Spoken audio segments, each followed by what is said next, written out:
If you're a fan of the 409 Sports Blitz, you've heard us talk about the slot team Mafia plenty of times. This week, the Port Neches-Groves Indians will face the Godfather of the slot team Mafia when they face third-ranked Liberty Hill in the 5A Division II state semifinals.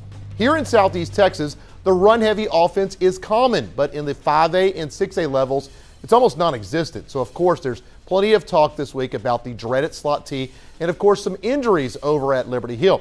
Yes, the Panthers were missing two of their biggest weapons for most of the game last week. Running backs Noah Long and Joe Pitchford are both dealing with injuries and were forced to leave early on. Those two guys have combined for over 3,000 yards and 30 rushing touchdowns this season. But the slot T, folks, it's powered by great line play. And sure enough, Liberty Hill's quarterback Reese Vickers and fullback Ben Carter, they stepped up, leading the offense to over 500 yards rushing in their 63-43 win over Flower Buff. Now, if you're wondering, yes, Liberty Hill has been beat this year. They lost in week 2 at 6A Hutto, 56-49. And while the Panthers are scoring nearly 53 points a game, they're also known to give up a lot of points against the better competition. P&G and Liberty Hill, they're going to meet Friday at Katie's Legacy Stadium at 7 o'clock. The Indians, they are the visiting team. And the stadium, by the way, holds 12,000, equal amount of seats on each side of the stadium.